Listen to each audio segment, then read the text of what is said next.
In the beginning, before time was measured and before stars filled the heavens, there was only chaos, a vast, yawning void, endless and undefined. Chaos was not good or evil, it was simply the absence of form, a place of stillness where all potential waited to be born.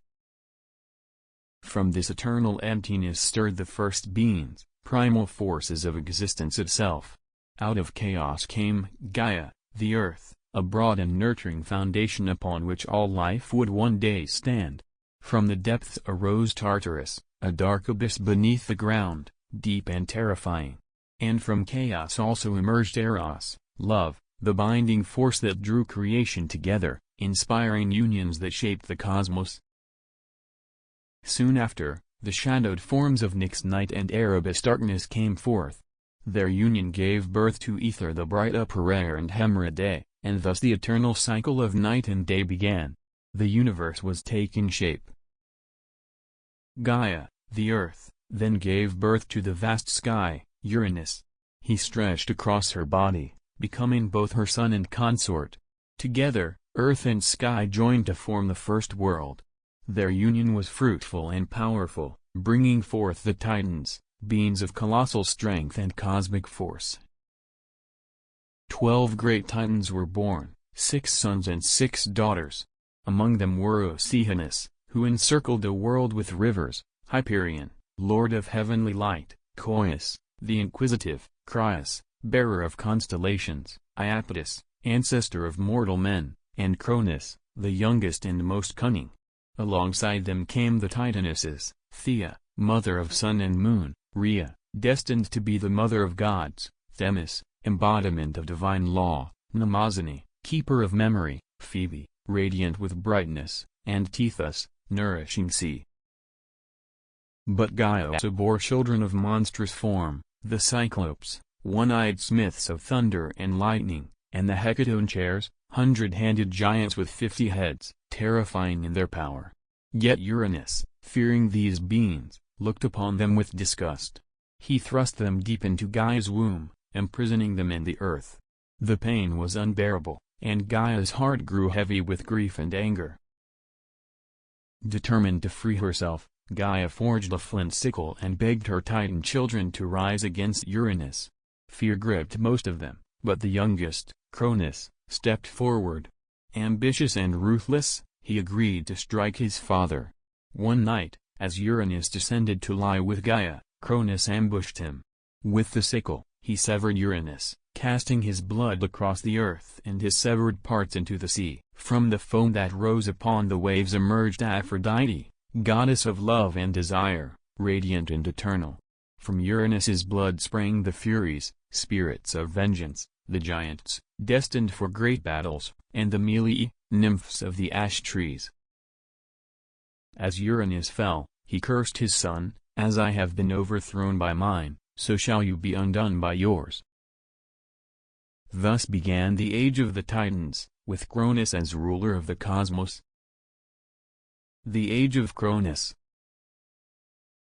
Cronus, now king, took his sister Rhea as his queen. His reign was a time of power but also of dread, for the prophecy of his father haunted him. He knew that one of his children would rise to overthrow him, just as he had overthrown Uranus. When Rhea bore her first child, Hestia, Cronus swallowed the infant whole. Then came Demeter, Hera, Hades, and Poseidon, all swallowed by their fearful father. Rhea wept bitterly as each child was taken from her arms. But when her sixth child was born, she could endure no more. She gave birth to Zeus in secret and entrusted him to the nymphs of Crete. In his place, she wrapped a stone in swaddling cloths and gave it to Cronus, who devoured it without question. Zeus was raised in secret, nourished by the divine goat Amalthea and protected by nymphs who drowned his cries with the clash of cymbals. Strong and clever, Zeus grew to manhood, his destiny burning within him. When the time was right, Zeus returned to confront his father. With cunning, he gave Cronus a potion that forced him to vomit forth his swallowed children. One by one, the gods emerged, Hestia, Demeter, Hera, Hades, and Poseidon, reborn into the world once more. Together, the siblings swore to overthrow their tyrant father. This marked the beginning of the Titanomachy, a war that would shake the foundations of the cosmos. The Titanomachy. The battle raged for 10 years. On one side stood the Titans, led by Cronus. On the other stood the Olympian gods, led by Zeus. The war was brutal, echoing across heaven and earth. Gaia, remembering her suffering under Uranus, urged Zeus to release the imprisoned Cyclopes and Hecatoncheires from Tartarus. Zeus obeyed, and the Cyclopes, in gratitude, forged weapons of unimaginable power. To Zeus, they gave the thunderbolt, crackling with the fury of storms. To Poseidon, they gifted the trident, master of seas and earthquakes. To Hades, they gave a helm of darkness, which rendered its wearer invisible. The Hecatoncheires, with their 100 hands, hurled mountains and stones against the Titans, turning the tide of war. At last, the Olympians triumphed. The defeated Titans were cast into the dark abyss of Tartarus, bound in chains under the watch of the Hecatoncheires. Only a few, such as Prometheus, Epimetheus, and Themis, who had aided Zeus, were spared. The old order was destroyed, and a new age began, the age of the Olympians. The division of the world. After their victory, Zeus and his brothers divided the cosmos by casting lots. Zeus received the sky and heavens, ruling with the thunderbolt. Poseidon claimed the seas and waters, ruling with the trident. Hades took the underworld, a shadowed realm of the dead. The earth itself, however, remained common to all. Upon the lofty peaks of Mount Olympus, the gods built their shining palace, free from storm or decay, radiant with divine glory. Here they gathered as the new rulers of the cosmos. The pantheon grew with their children and companions: Hera, queen of marriage and childbirth; Demeter, goddess of grain and fertility; Hestia, guardian of the hearth; Athena, goddess of wisdom and war, sprung fully armored from Zeus's head; Apollo and Artemis, twin gods of light and hunt; Ares, god of war; Hephaestus, god of the forge; Aphrodite, goddess of desire; and Hermes, swift messenger and trickster. Thus was the Olympian court established, shining with both harmony and conflict, reflecting the very nature of mankind. With the Olympians enthroned upon Mount Olympus, the cosmos seemed at last to rest in order. Yet the story of the world was not complete. For the gods were not alone. Gaia, ever fruitful, stirred with new purpose, and from the clay of the earth, shaped by divine hands, there would soon rise a new being, mankind. Prometheus and the gift of fire. Among the spared Titans was Prometheus, whose name means forethought. Unlike his brother Epimetheus afterthought, Prometheus was wise and compassionate. He looked upon the lifeless clay of the earth and envisioned beings who might walk upright, gaze at the heavens, and think with reason. So Prometheus molded the first humans from clay, and Athena, goddess of wisdom, breathed life into them. Humanity stirred, fragile but filled with curiosity. But the world was harsh, and mankind was weak before beasts, storms, and cold nights. Prometheus pitied them.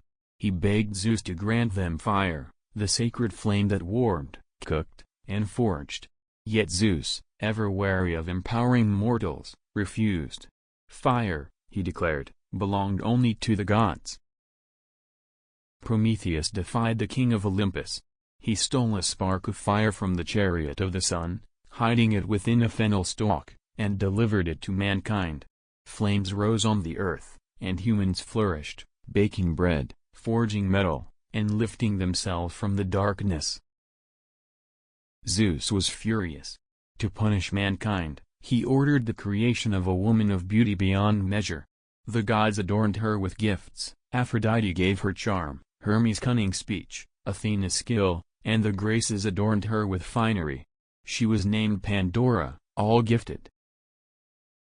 Zeus presented her to Epimetheus, who despite his brother's warnings, accepted her as his wife. Pandora carried a sealed jar as part of her dowry, but curiosity gnawed at her. When she opened it, countless evils, disease, toil, grief, envy, poured into the world.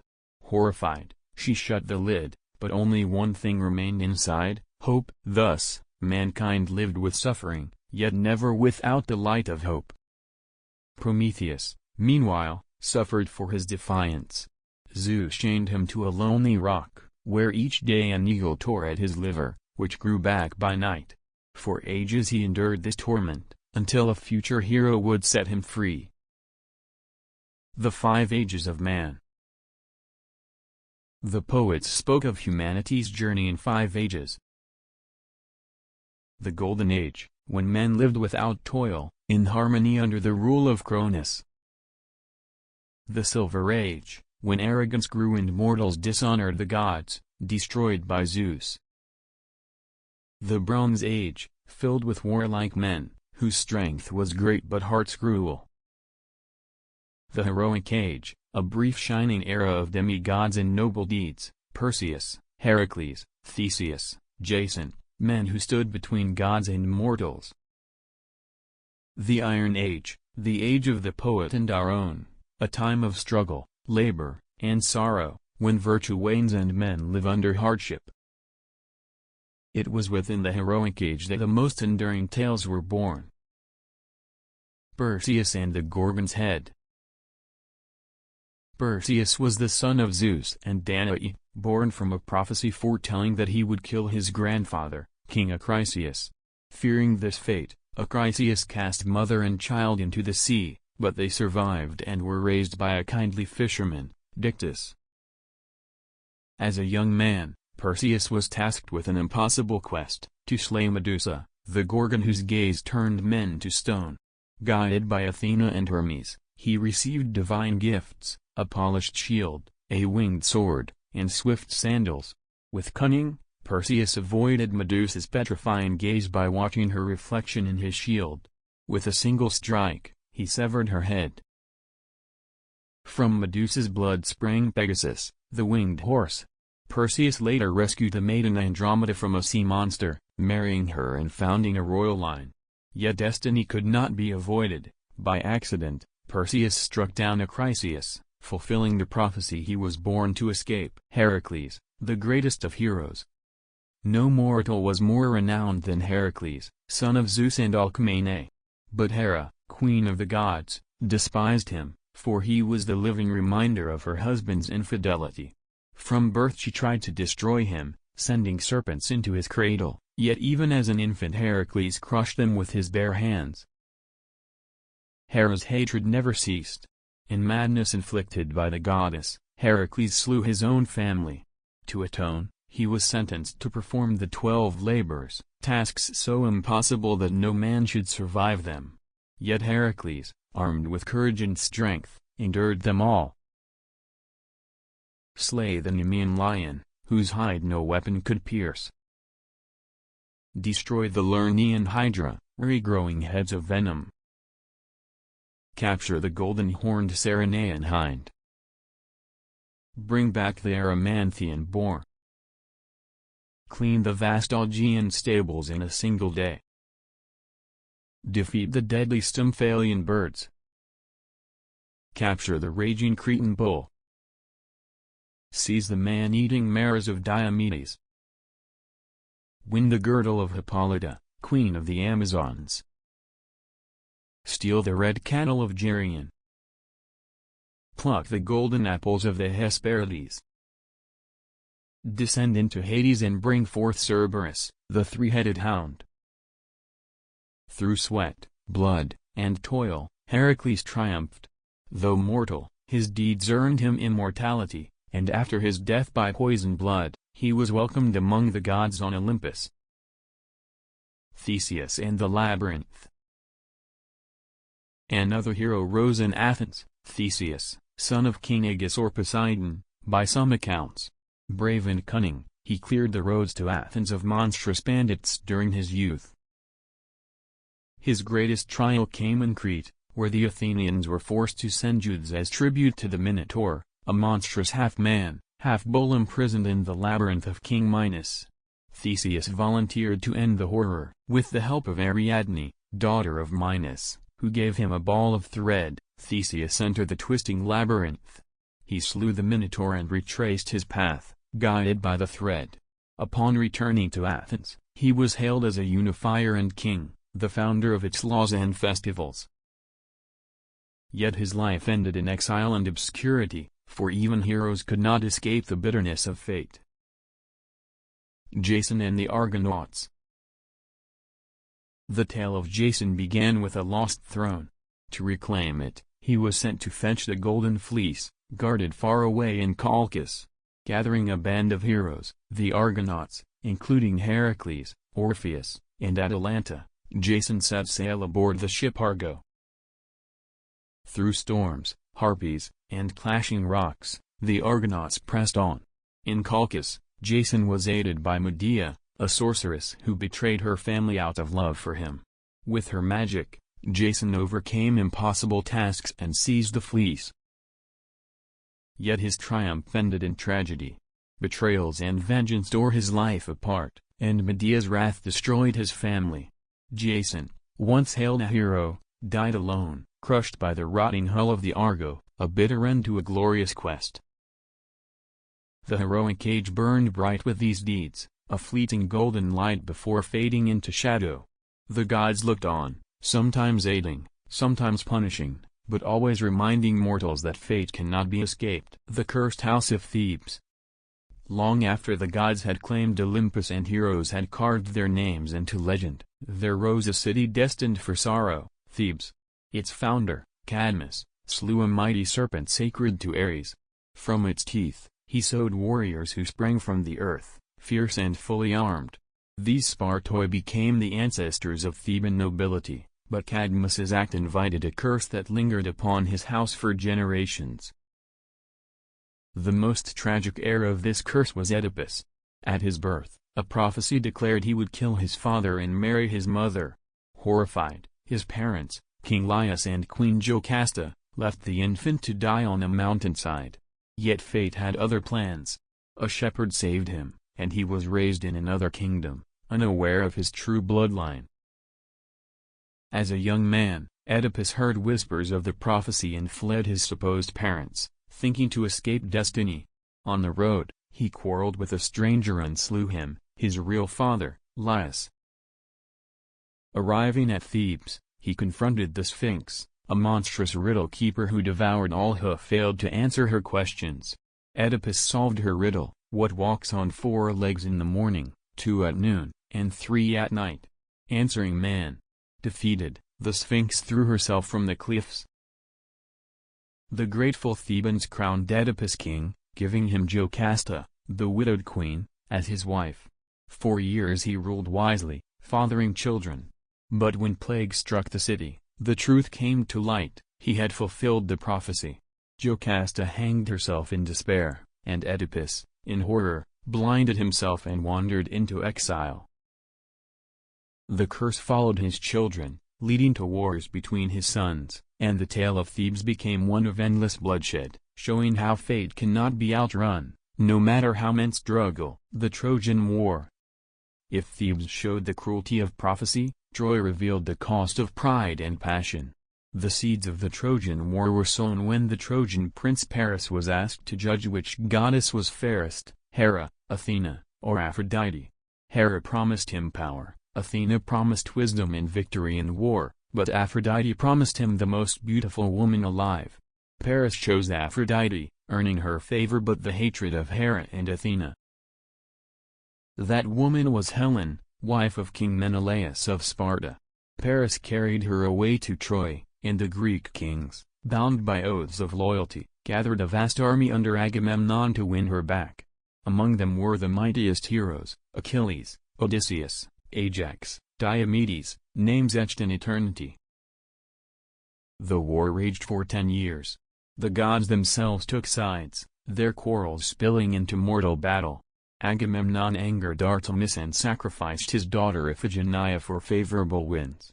Achilles quarreled with Agamemnon and withdrew, dooming the Greeks until the death of his beloved companion Patroclus drove him back to the field in fury. Achilles slew Hector, prince of Troy, yet soon met his own fate, struck in the heel by Paris's arrow, guided by Apollo. At last, the Greeks resorted to cunning.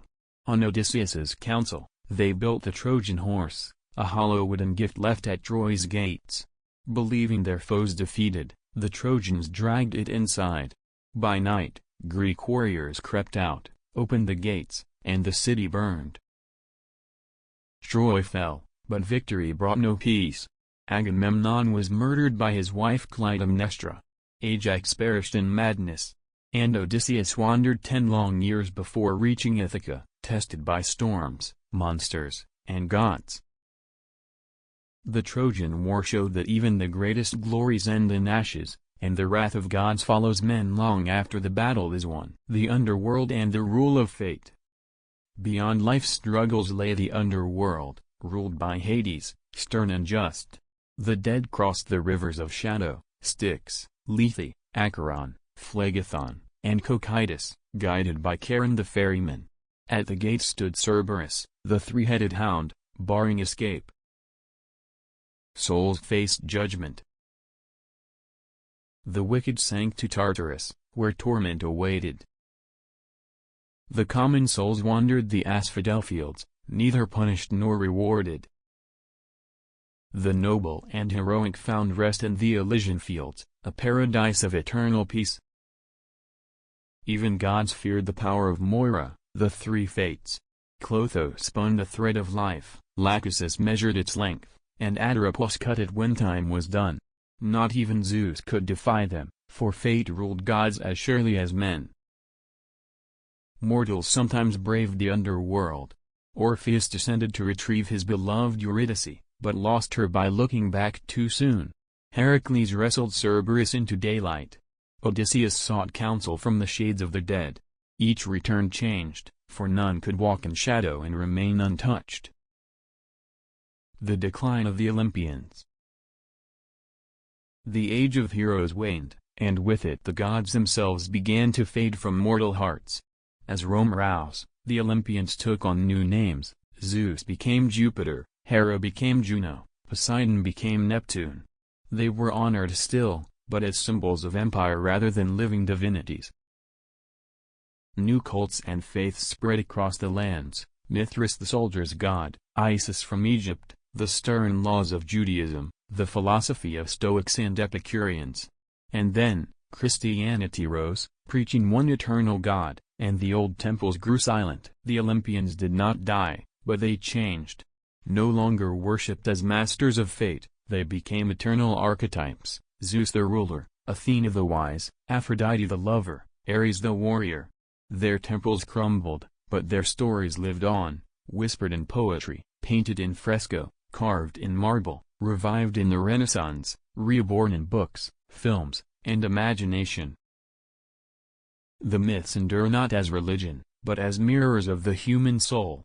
They remind us of love and betrayal, courage and folly, hope and despair, the struggle against fate, and the dream of rising beyond mortal limits. For though the Olympians faded, their tales remain immortal, woven into the very fabric of Western imagination.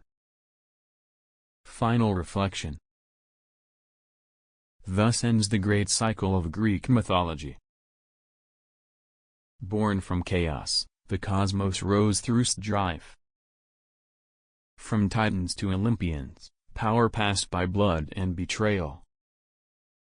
Heroes strode the earth, shining briefly before fading into shadow. Fate reigned supreme, binding even the gods. And though worship ended, the myths live on as timeless stories of what it means to be human. The legacy of Greek myth is not of forgotten gods, but of eternal truth, that in every age, mortals seek meaning, struggle against destiny, and dream of touching the divine.